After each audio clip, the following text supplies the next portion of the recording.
All right, hello and welcome back to the Midnight Oil Zoom Academy series where we talk to individuals within the advertising industry. This week we have Steve Raquel and we're so excited to have him here. So if you could just introduce yourself, Steve, tell us a little bit about yourself.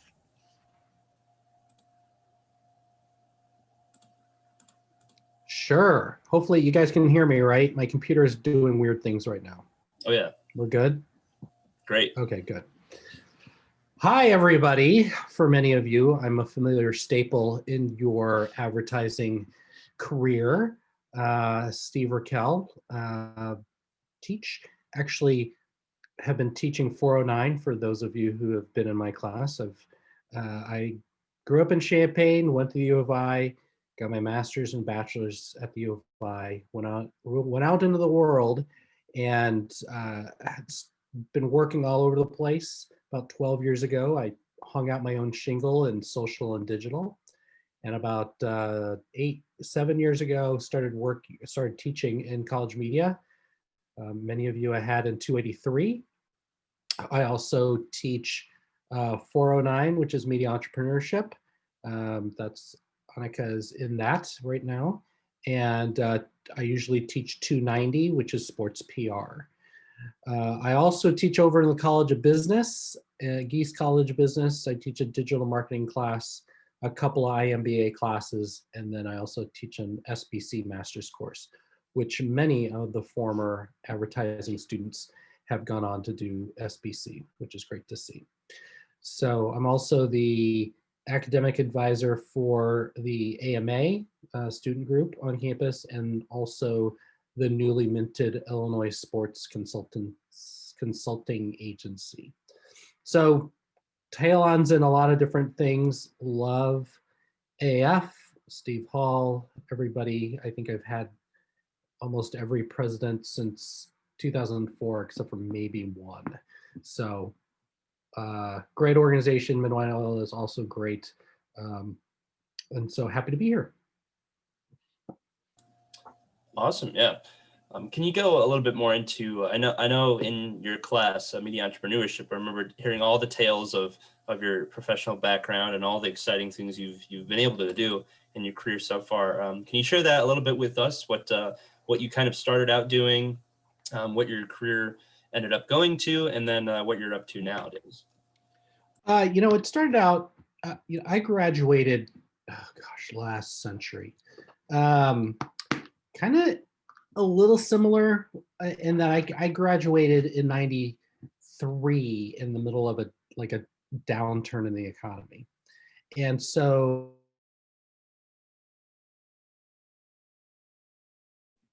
We're having trouble hearing you, Steve.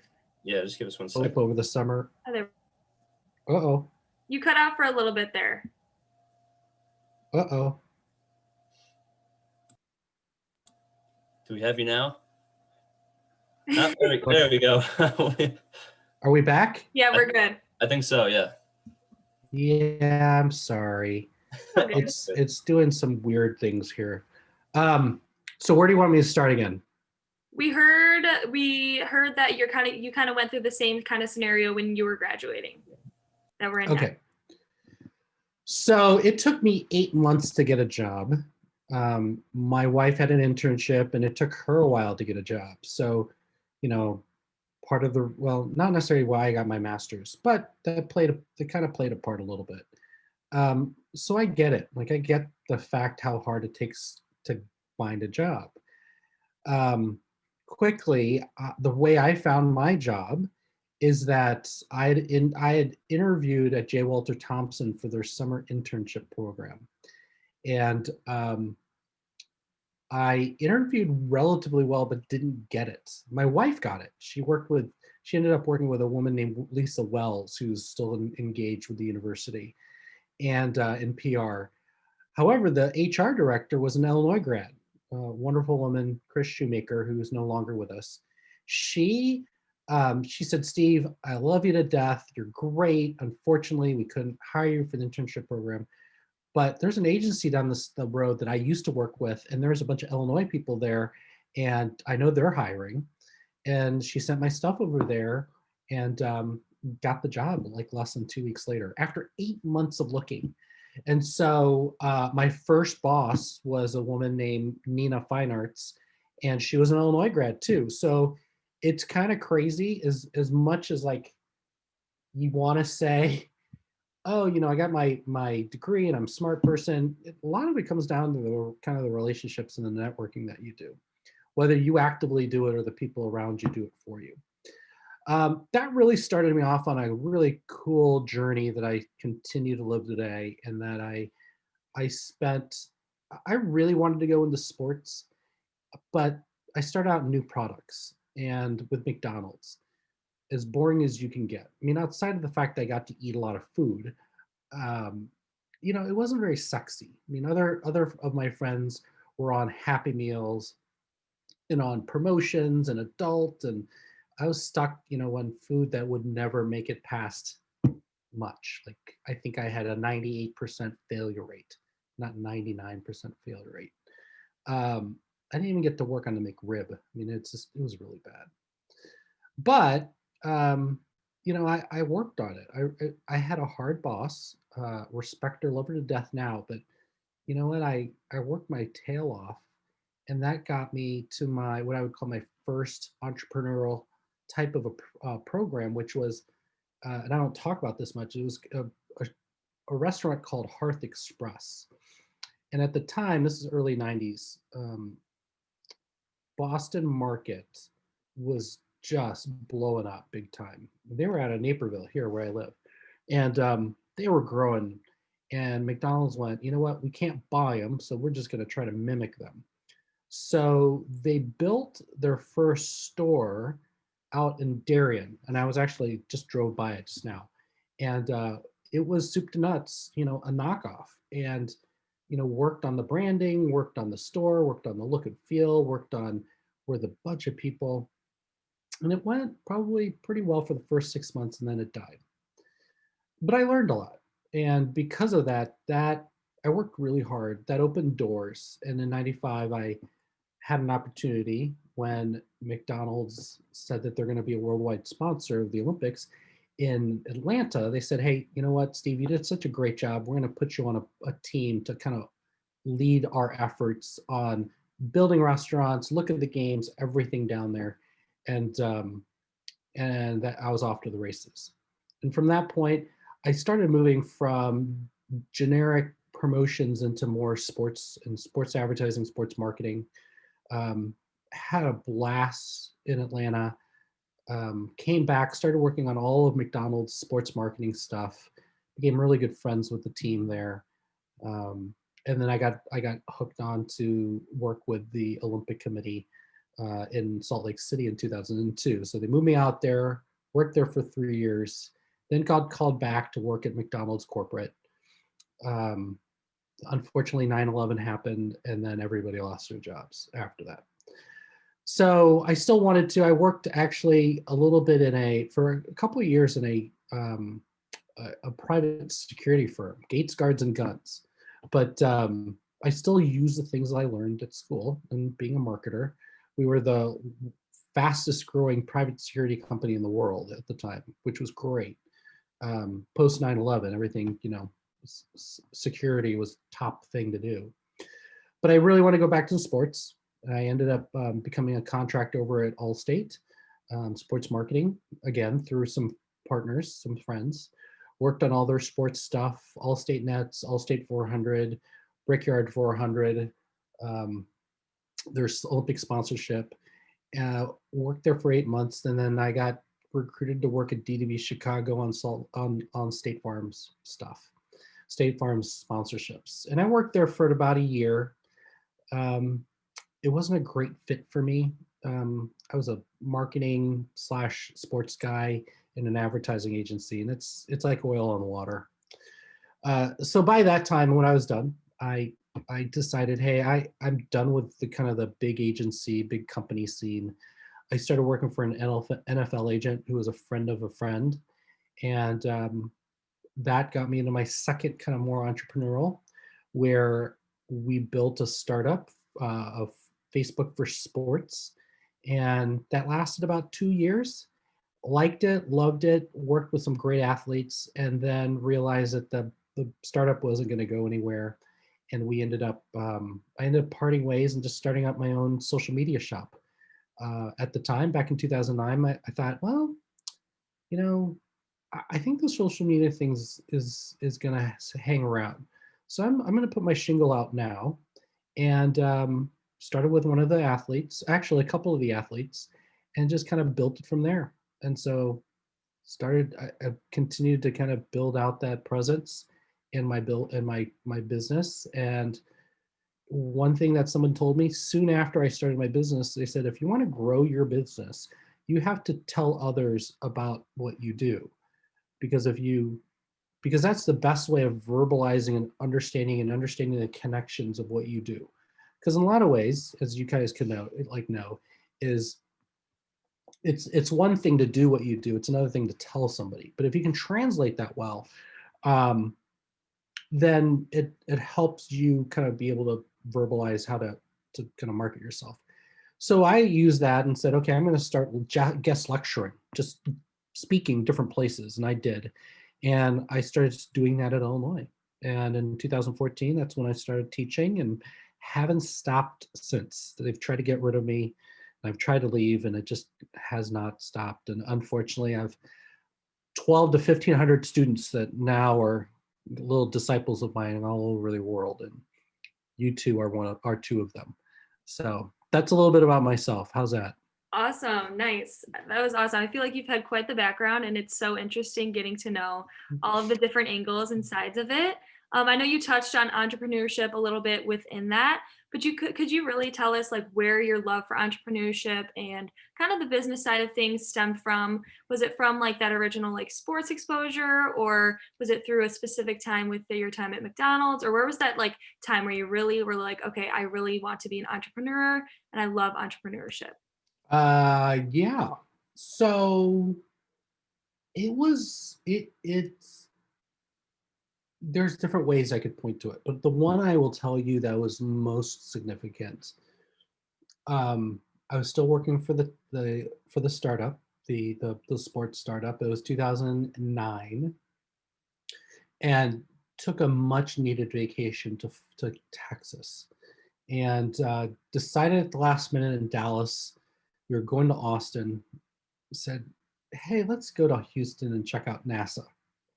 And my wife looked at me and said, that's like 3 hours away. I said, oh, let's go and do it.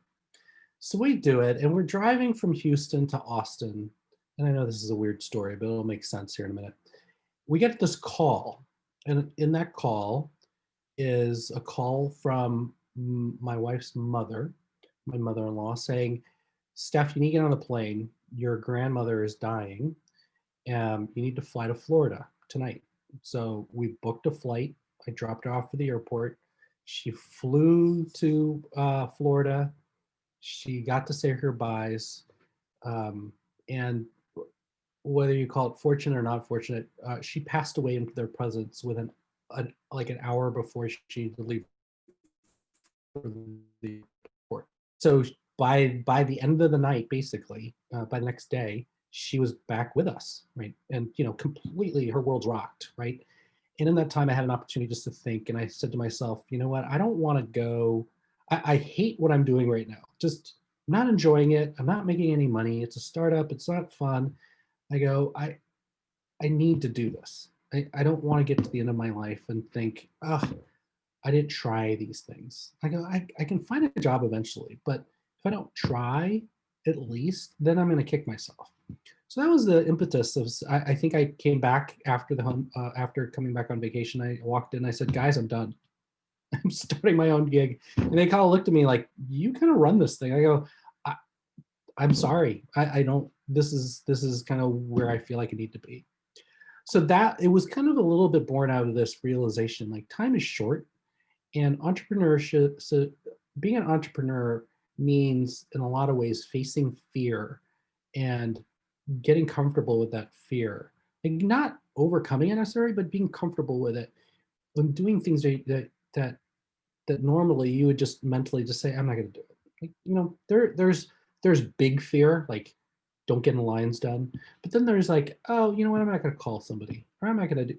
And I realize if I'm going to to make a change and do something that's happy for me, I'm gonna have to face a lot of that fear of, 2008.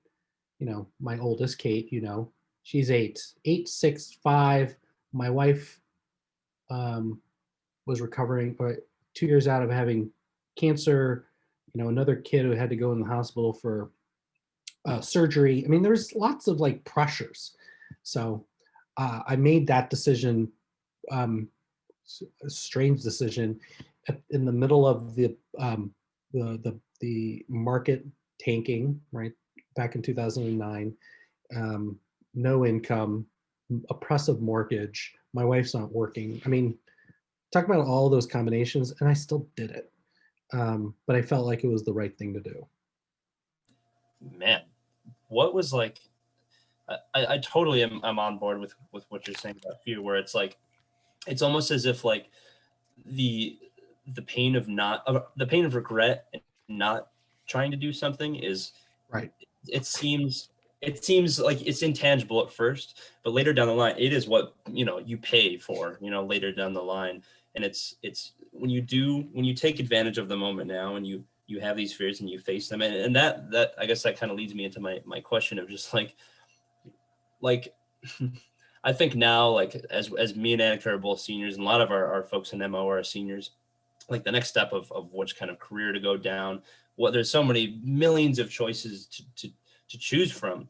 Um, I think a lot of people tell me like now is the time to start a business. Now is the time to take risks. So what were Ah, the things you had to tell yourself to overcome all of the pressures? You had your family. There's so many things going on. The market itself was in the worst, the Great Recession. So right. what was like what was the orange juice you were drinking there? I don't know. I think you have to you kind of have to turn your brain off a little bit, Mm, um, to the realities, because I don't know. I've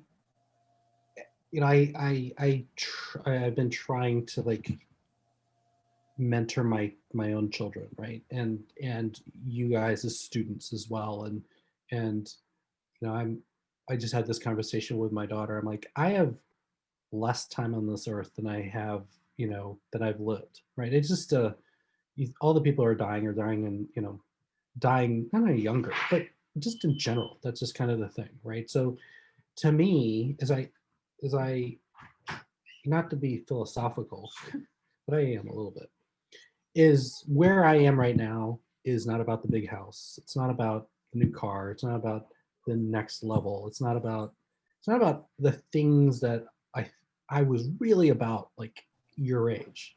When you're 21, 22, and you're like, I got I'm gonna all this stuff. I'm gonna get married. I'm gonna have kids. I'm gonna do this. I'm gonna do that. And those are great things. But your mindset in some respects is you have this wide open field that you can play in, and you have all these. You can go and turn left and turn right, and you can still play in the field. The things that end up happening, where for everybody, and this is why I love teaching 409, is the one thing I keep telling people, and Monica, you know this, and Matthew, you know this, is like, you can fail all you want in college, at your idea. You want, it's not going to cost you anything, but it may be something great.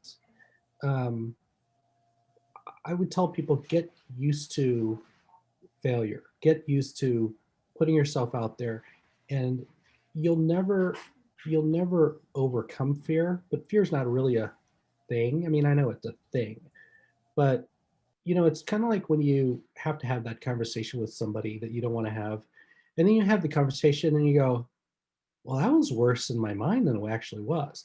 And I think that's the same with work. And I talk to entrepreneurs all the time, and we have these conversations like, why did we wait so long?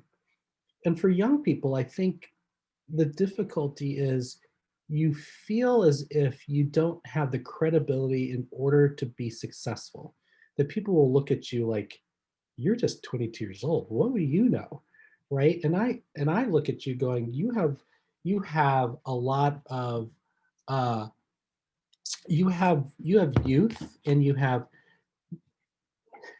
my daughter is right here, so she's going to say hi really quickly. So say Oh, hi. Annika, Dad, Yeah. come on. Hey, Kate. Hi, what's up? I thought you were talking about Annika Newell. No. No. Hey, what's Hey, up, girl. Annika? Sorry, you're gonna have to cut this piece out. No, it's all Oh, good. you're recording? I'm so sorry. You're fine, But hi, good to see you. So, You too. all How right. you doing?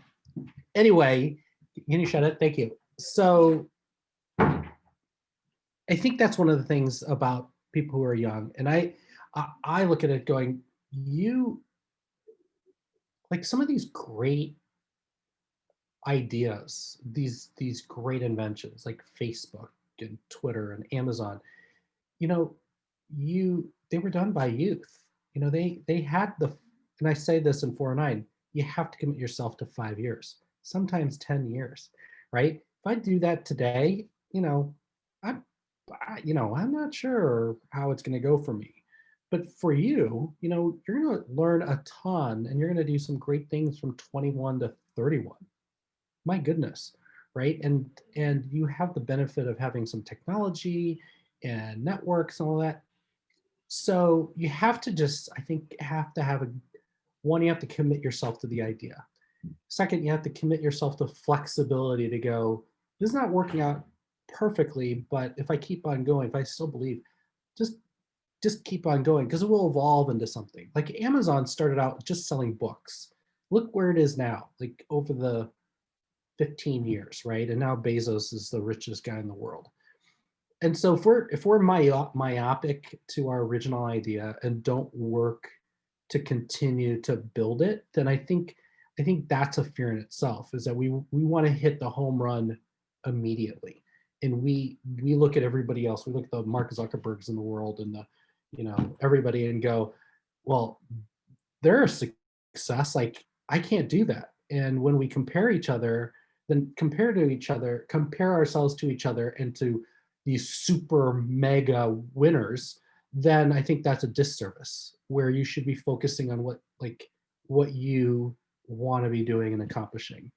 And I think success is relative. Like, I feel like, there are plenty of people who call me and say, Steve, I want to teach. Oh my gosh, I'm jealous of you, and you teach and you do all this stuff, and have your own business.